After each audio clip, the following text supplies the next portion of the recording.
Soon after the war, he became chief after his leadership role during the Second World War with the Allied forces. And you can see he's wearing the medal that he was given by Her Majesty the Queen, British Empire Medal for his participation in the end of the war. If you were to talk about a handsome guy in the old days, that would be the picture of. That is our traditional haircut. And we think the Beatles have followed us. Men in those days used to remove the eyebrow. Earring, this leopard teeth is very, very important in those days. I mean, the animal was in plentiful in those days. So they made a hole in the ear and wear this leopard teeth as part of their gear. And then his earlobe, and all of us, including myself, mine was removed when I was 12 years old because I was going to be exposed to the outside world, and I was one of the last generation of Kelabits that wear the earlobe. While I was studying for my membership, I kept it very quiet about my origin as a descendant of the headhunters of Borneo until the day I was admitted, and I told my consultant, Mr. Reed, hey, by the way, Mr. Reed, you have just admitted a wild man from Borneo into the Royal College. Is that okay? And I was wondering whether if my earrings were still there, I would have been the center of all the media in England at that time. Or maybe I couldn't have passed my exam just in case some Englishman had to be prejudiced. But I wish I had it. But then that's to survive in the modern world, I had to do some adaptation.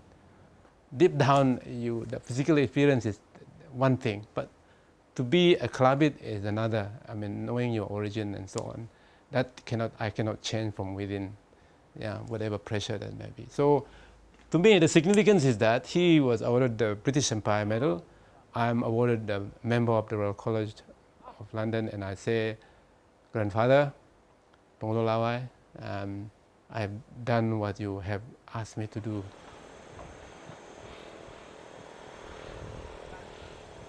The big difference now is many of the children are considered as city kids.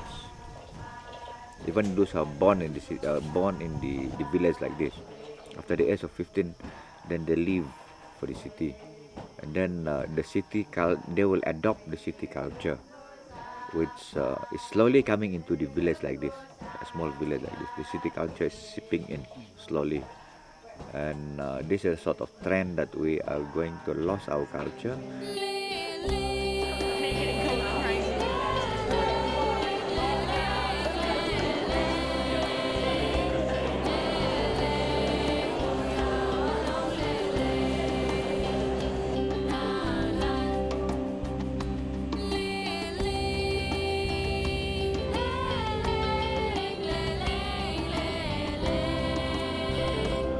We knew as a very remote and isolated community here, life is very, very difficult. We are disadvantaged, very significantly disadvantaged compared to other communities who are living closer to town, have access to all these amenities and convenience. So because of that, all of us have this desire to make sure we need to be better off. Life cannot be as difficult. So that's the sense of determination. I don't think people thought about the kind of loss that they would experience. It is much later. I remember in the 60s when we started going to school, when almost everything was gone, that we discovered that even our dances were no longer being practiced. I think it boils down to an identity. What is a Kelabit? If you don't know what is the practices, the history of the Kelabit. Again, I go back to my own children who are brought up in the city. They don't even speak Kelabit, and they are Kelabits. So I think it's important for us to have this identity.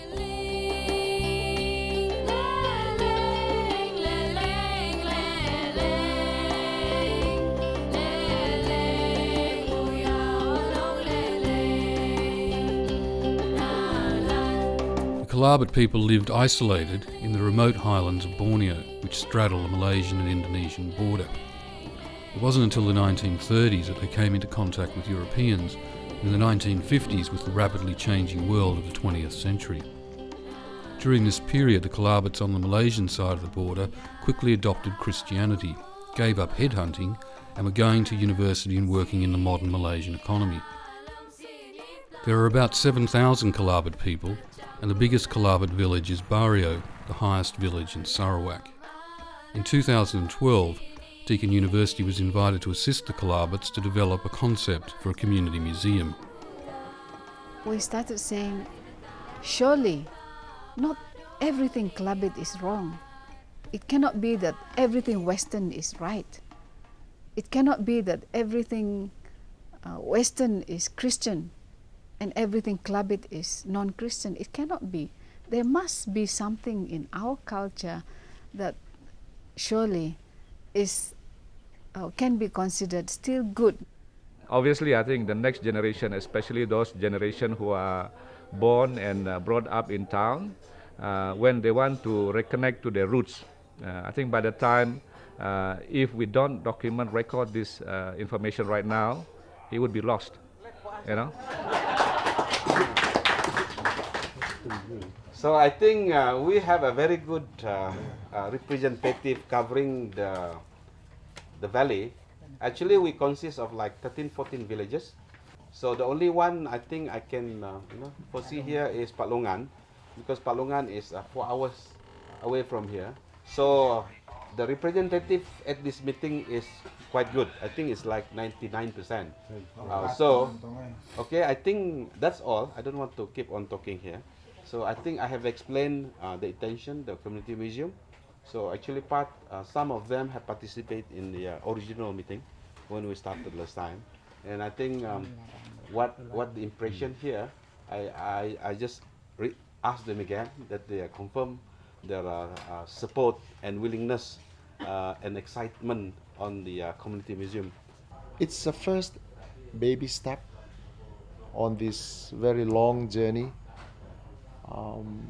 Again, as I said, I personally don't have a clear idea of what a community museum is all about. And many people talk about it. I think we all have different ideas of what the museum is. So I think this first trip is the first phase, which is helping us to scope, to crystallize the idea. Well, thanks for having us here, firstly. It's a great honour to be here. And I firstly wanted to outline what a community is. And essentially, it can be a physical place. So Barrio is a community, the people who live in Barrio. But it also includes things such as shared social values, a sense of belonging, shared traditions, and altogether an identity that you all feel like you're attached to. No community museum is exactly the same because no community is exactly the same. So your unique culture will create a unique museum. To set this thing out, I think you need the awareness. You have to let people know about the ideas, the value of preserving and conservation. I mean, the Kelabit have a history. The Kelabit want to have identity. Then they value their halum. I mean, this sort of thing been passed over, so they know the roots. So to organize the whole thing, well, I see a lot of the Kelabit are very smart. They're very intelligent. They are intellectuals out there who have ideas. We have plenty of ideas. To get all those ideas together, you have to have a series of dialogue, community dialogue, consensus, for them to understand the whole scenario of to establish a community museum.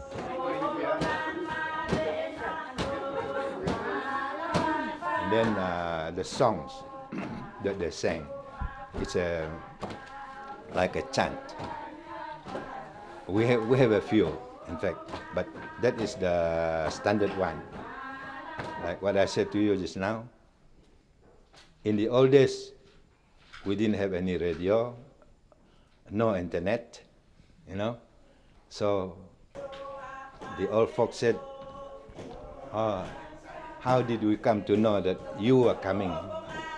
We look at the mountains, the mountains seem to move. We look at the clouds seem to move to signal you're coming. Both of those things was mentioned in the song just now.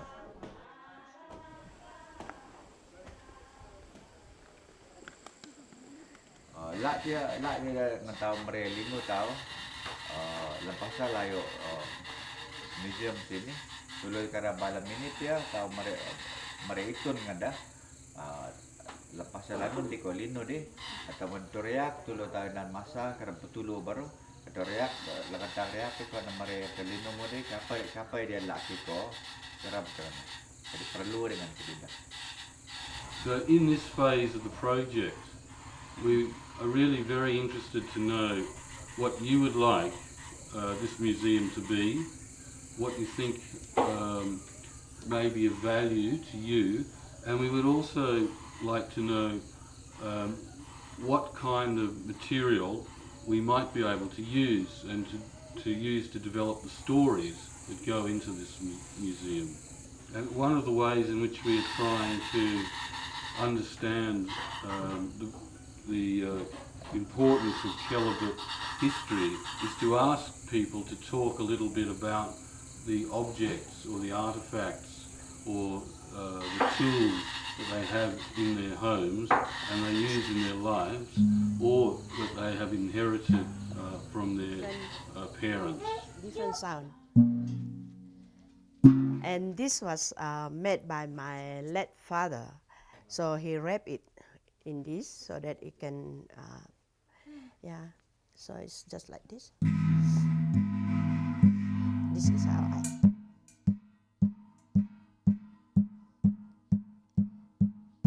Otherwise you can hit it harder. Otherwise, if I hit harder, people will just come. Well, I've done a lot of theoretical research looking at documents from ICOM and UNESCO, and then I've sort of tried to look at a lot of different examples of community museums around the world and then apply them in the Kelabit setting. So looking at the theoretical knowledge and how it can be applied here in Barrio.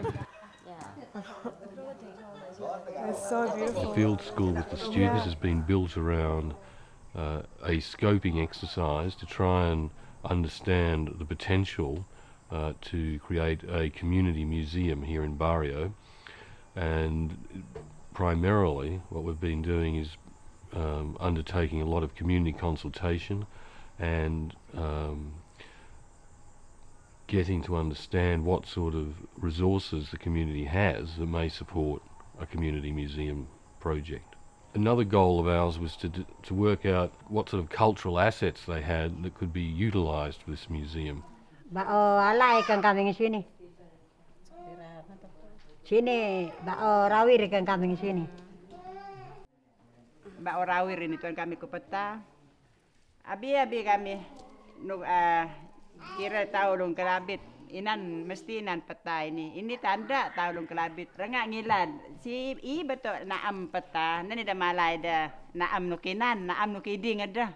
Kayu ritu ini pegerai inan peta atau kami dong Kelabit. Let dengan anak adik mesti ngelu merar. Inan peta kami. Team A hung out with a group of older women who were doing beading. Yeah, so basically they had a presentation of beads out for us. So that included caps, belts, necklaces.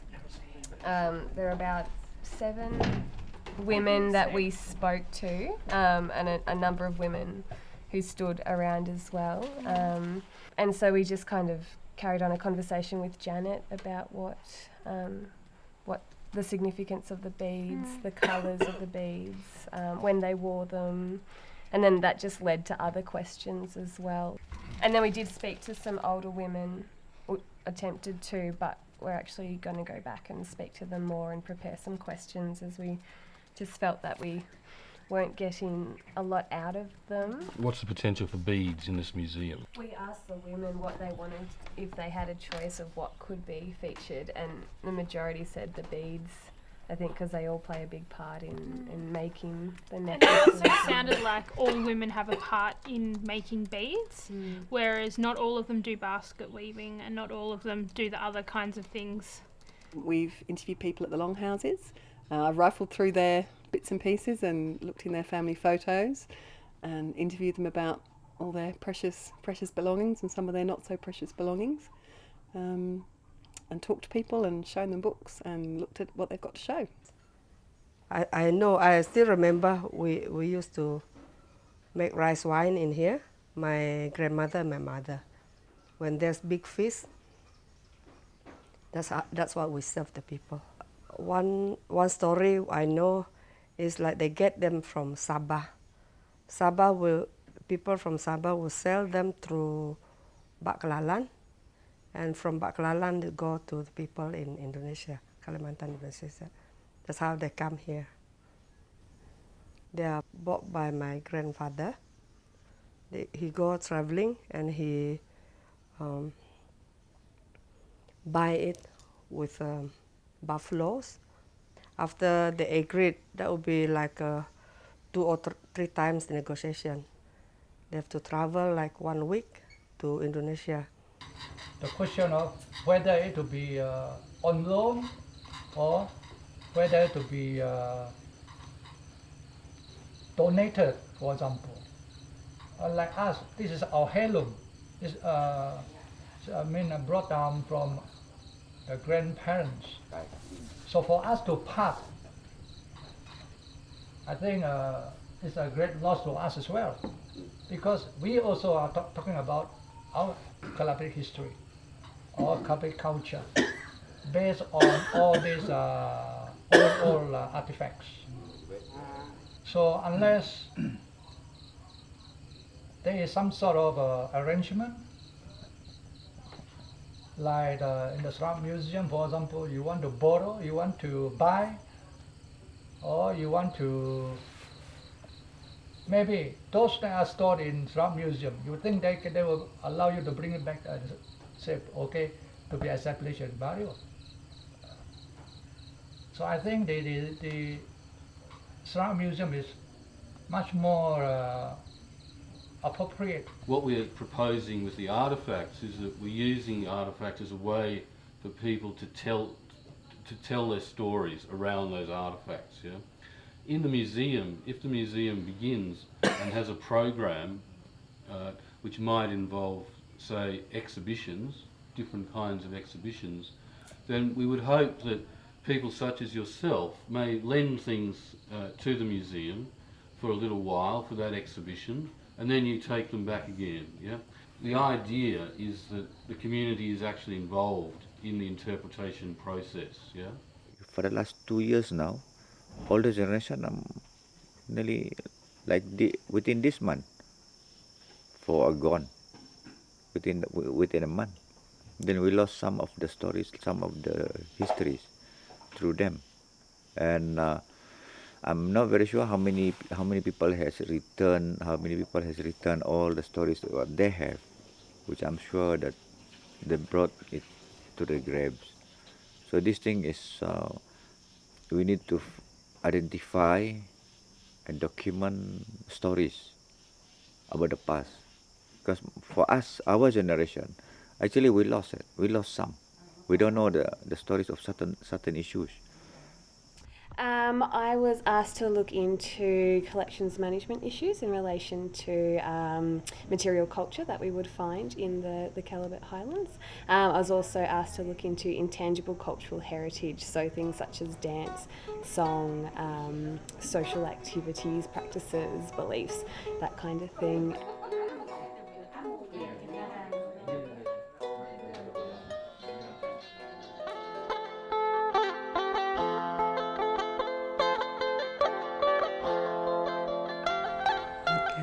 The female dance is more like how to say, we imitate the hornbill. There's a state emblem of Sarawak. It's a bird, hornbill bird. So it's more like a the gracefulness of the birds.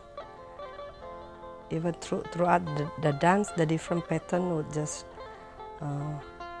imitate how the bird flies. The long dance will be like more than one person, more than four, and then they will do the bird dance, or because we are mostly farmers, so we have a dance to say after harvesting and how we start planting rice and then harvesting and then threshing and all that. It's like a merrymaking after the harvesting season.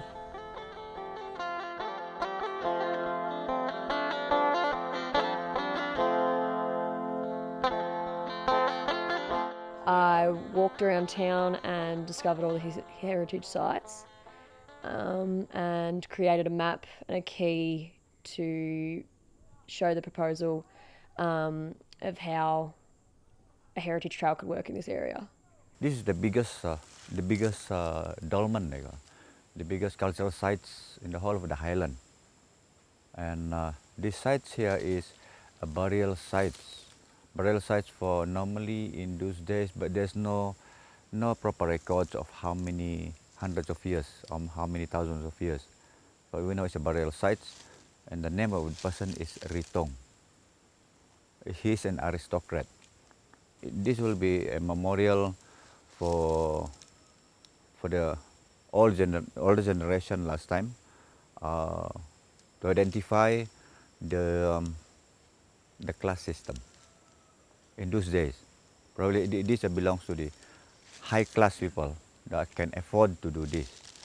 And the other thing is, if you see of cultural sites like this in the forest now, that identifies the community, the Kelabits, that they've been living in the area for generations and generations.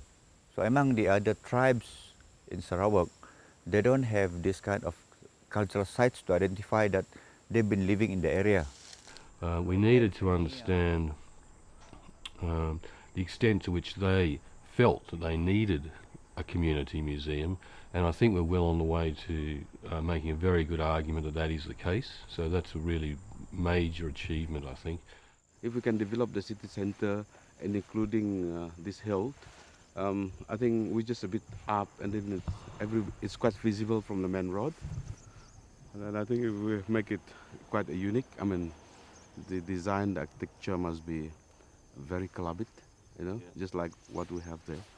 So you're envisaging a sort of icon building, which we would say expresses Kelabit. Yeah, that will be very brilliant, good ideas to accommodate the structure, the architecture in the Kelabit culture. Like, for example, longhouse. And then in the longhouse, we have the fireplace as well. And then also we can imitate like our paddy store, which is quite a unique design. There are a lot of Kelabit design. I think if we can get all those designs together and become some very interesting architecture. How do you see the landscape around the museum? Actually, we have decided, the community have decided, this is quite a nice hill in Borneo. It's got a lot of history. During the confrontation, we have the British Army base here, we have this military here. So we want to do some tree planting or enrichment planting, so we can create this place as a park. And then actually right on top of this hill used to be a rest house, and the design is quite nice, and we can see all over Borneo. And then one of the idea of the community, what we call the local councils, to create that rest house back, right on the top of the hill. The museum, maybe it's not here, maybe we can just adopt that design, right on the top of the hill. My role in this project was to investigate museum design for tropical conditions. There are certain climatic considerations here that we need to look at in relation to sort of which structure is going to best suit the needs of the community, which are going to hold up against the weather, temperature, humidity, and things like that. So being sort of looking through the literature of museum studies and trying to figure out what best suits this environment here. And that's being complemented with consultation with the local community stakeholders. to see exactly what they need, what they've got in mind. And part of that is looking at vernacular architecture, what already works here. So traditional Kelabit longhouse design has been something that's particularly useful in this investigation. And that's something that we would like to sort of recommend. And that's certainly what the community has voiced as well, is they want something that's iconic, something that reflects their community identity, that can be part of their cultural capital. These beams also, this is handmade. See how big this one is? This must be 3 pieces of the modern one. No? You know how we used to do this? After they fill the log, you see how long they are? This one is what? 20 feet? Some of them are 30 feet long. So while the log is on the ground, they use a kind of edge. How many pieces of planks they want to create out of that log, that's how many grooves they will dig. When they're about halfway, they turn it over, dig from the other side, and they just meet. Amazing. And they would meet perfectly. Yeah, and then when it's completed, the thing just collapses like that, open up for you. And it looks like that kind of sets the size of your door, like a family's area. It seems to be about that sort of length. The length of the plank also shows the ability of the 2 men. You know? So, like normally the headman, you know, his cannot be shorter than the others. That's why over there they have them long ones. We need to have very clear goals of what we want to achieve. In the short term, what do we want, and things like that. And a kind of a monitoring system. How do we measure where we are going and things like that with it? Yeah, first step, what do we want to do? There are a lot of material out there, isn't it? That we can easily get access to. Get a library in place first and things like that. The things that we can get easily, just get them. And that's where then people see that you are actually doing something. Literature review has started. Data collection. Okay, we did some work on the data collection, and this is the description of what we've done. We need to go back and work on the first section, which is the Sarawak Museum in Kuching, and the Miri work we did in Miri, and then we need to go into the barrio, right? So I need someone perhaps to write some material about how we've been functioning in barrio. Yeah, this means how we've been going to the longhouses, what we've been doing, what sort of questions we've been asking, why, etc., and then why, and explaining why we've been doing it like that. It must be done professionally, and for it to be something sustainable, and for us to involve the authorities or even the community, I think it is important for the concept, for the proposal to have credibility. You only have credibility if you have the experts in the field help you to develop the proposal. Without credibility, I think it is difficult to get buy-ins from the various stakeholders, or even from the government, or even from the museum authorities in Malaysia, or even when we get to that stage when we want to enlist fundings. So it has to be a credible concept that they recognize, that they see. Let's say today is the history of the making of the community museum. Yeah. Is that? I think we are standing right here. If So it happened in the next 3, 4, 5 years, next time, then I think we have to do the launching. Yeah. That's right. Yeah. Okay. Something like that. Okay. Here's the community museum. Yeah. We're standing on the site Yeah. of the Kelabit Highlands. The future community museum. Yeah. We're just right here. Right here.